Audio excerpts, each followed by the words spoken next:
ഞാൻ ചെറുപ്പത്തിൽ ഒരു 7ാം ക്ലാസ്സിലൊക്കെ പഠിക്കുന്ന സമയത്ത് എൻ്റെ കൂട്ടുകുടുംബമായിരുന്നു. അപ്പം എൻ്റെ കസിൻസൊക്കെ ജിമ്മിൽ പോകുന്നുണ്ട്, ചെറുക്കന്മാർ. പക്ഷെ ഇപ്പോഴാണ് സ്ത്രീകൾ കുറച്ചുകൂടി ജിമ്മിൽ പോകാൻ തുടങ്ങിയത്. എന്തിനാണെന്ന് ചോദിച്ചാൽ എനിക്ക് വെയിറ്റ് കുറയണം.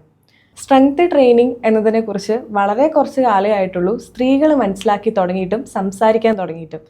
ശരിക്കും മസിൽ എന്ന് പറയുന്നത് സ്ത്രീകൾക്ക് എന്തുമാത്രം ഇമ്പോർട്ടൻ്റ് ആണ്? ശരിക്കും സ്ത്രീക്കും പുരുഷനും വളരെ ഇമ്പോർട്ടൻ്റ് ആയിട്ടുള്ള കാര്യമാണ്. പക്ഷേ മനസ്സിലാക്കി വെച്ച രീതികൾ കുറച്ചുകൂടെ ഡിഫറെൻ്റ് ആണ്. നേരത്തെ പറഞ്ഞ പോലെ മസിൽ ഉണ്ടാക്കണം എന്ന രീതിയിലുള്ള മനസ്സാണ് പുരുഷന്മാരിൽ കൂടുതലായിട്ട് വരുന്നതെങ്കിൽ സ്ത്രീകളിൽ വെയിറ്റ് കുറയ്ക്കാനുള്ള ഒരു രീതിയാണ്. പക്ഷേ അതൊരു 40% ആ ഒരു കാര്യം ഓക്കെയാണ്. പക്ഷേ 60% കാര്യങ്ങൾ അതല്ല. 60% കാര്യങ്ങൾ വരുന്നതെന്ന് വെച്ചാൽ നമ്മുടെ മസിൽസാണ് ശരിക്കും പറഞ്ഞാൽ ബ്ലഡ് ഷുഗറിനെ കൺട്രോൾ ചെയ്യുന്നത്. അപ്പം നമ്മളിപ്പോൾ ഈ ഒരു മസിലിൽ നമ്മളിങ്ങനെ 10 തവണ ഒരു വെയിറ്റ് വെച്ചിട്ട് ഇങ്ങനെ മൂവ്മെൻറ്റ് കൊടുത്തു എന്ന് വെച്ചു. ഈ മസിലിൽ സ്റ്റോർ ചെയ്തിരിക്കുന്ന ഷുഗർ ഉണ്ട്, ആ ഷുഗർ ബേൺ ആയി പോകും. കാരണം ആക്ടിവിറ്റി അത്.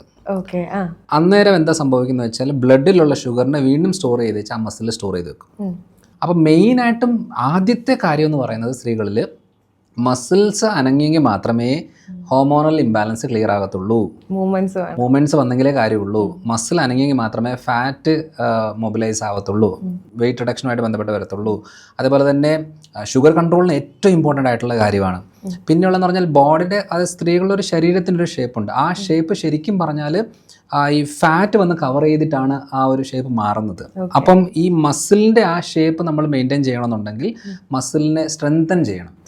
ഭാവിയിൽ നമ്മുടെ കാല് വീക്കാവും. അപ്പം സ്ത്രീകളിൽ ഭൂരിഭാഗവും നടു തൊട്ട് മുകളിലോട്ടായിരിക്കും വെയിറ്റ് കൂടുന്നത്, താഴോട്ട് ചിലപ്പം വെയിറ്റ് കുറവായിരിക്കും. അപ്പോൾ അങ്ങനെ വരുമ്പോൾ എന്താ സംഭവം എന്ന് വെച്ചാൽ ഒരു 50-60 വയസ്സാകുമ്പോഴത്തേനും വീഴാനുള്ള ടെൻഡൻസിയാണ് കൂടുതൽ. മുട്ട ഏറ്റവും കൂടുതൽ തേയ്മാനം വരുന്ന സ്ത്രീകളിലാണ്. അപ്പോൾ ഈ മുട്ട തേയ്മാനം വരുന്നതിൻ്റെ മെയിൻ കാര്യം എന്ന് പറയുന്നത് അതിൻ്റെ സൈഡിലുള്ള മസിൽ സ്ട്രെങ്തൻ അല്ല. ആ മസിൽ അതിനെ പ്രിവെൻറ്റ് ചെയ്ത് വെക്കേണ്ടതാണ്. അത് വീക്കായിട്ട് ഒന്നിനൊന്നും ഇങ്ങനെ ഇടിച്ച് നിൽക്കുകയാണ്. അപ്പോൾ ഈ മസിൽസ് ഭയങ്കര ഇമ്പോർട്ടൻ്റ് ആയിട്ടുള്ളൊരു കാര്യമാണ്.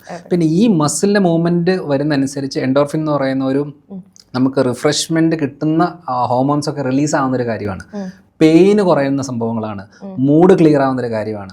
അപ്പോൾ ഒത്തിരി കാര്യങ്ങൾ മസിലിനെ സ്ട്രെങ്തൻ ആക്കിയെങ്കിൽ തന്നെ കിട്ടും. അല്ലാതെ മസിൽ ബിൽഡപ്പ് ചെയ്യേണ്ട ഒരു ആവശ്യമില്ല. ജസ്റ്റ് ഒന്ന് അനക്കി കൊടുത്താലെങ്കിലും മതി. ഒന്നും ചെയ്യാൻ പറ്റാത്തവർക്ക് മാത്രമുള്ളതാണ് വാക്കിംഗ്. അല്ലാതെ വാക്കിംഗ് എന്ന് പറയുന്ന സംഭവം ഞാൻ നടക്കുന്നുണ്ടല്ലോ എന്ന് പറഞ്ഞിട്ട് യാതൊരു കാര്യമില്ല. അതൊരിക്കലും ഒരു എക്സസൈസ് ആയിട്ട് കണക്കൂട്ടാൻ പറ്റത്തില്ല. പിന്നെ സ്ത്രീകൾ പറയാറുണ്ട് ഞാൻ അടുക്കള പണി ചെയ്യുന്നുണ്ട്, ഇളക്കുന്നുണ്ട്, ഇതൊക്കെ. അതൊക്കെ എന്ന് പറഞ്ഞാൽ ഒരേ മസിലിനാണ് പണി. നമ്മളെന്ന് പറഞ്ഞാൽ കൈക്കെന്ന് പറഞ്ഞാൽ കൈക്ക് മാത്രമല്ലല്ലോ. ഇപ്പം ഏറ്റവും കൂടുതൽ ഇപ്പം അനങ്ങുന്ന ഒരു കൈന്ന് വിരലെന്ന് ഇതാണ്, വിരലാണ്. അത് മാത്രമല്ല മിക്സി, വാഷിംഗ് മെഷീന് എല്ലാം ഒന്നിലാണ് നിൽക്കുന്നത്. അപ്പം ഇത് മാത്രമേ മെലിയുന്നുള്ളൂ.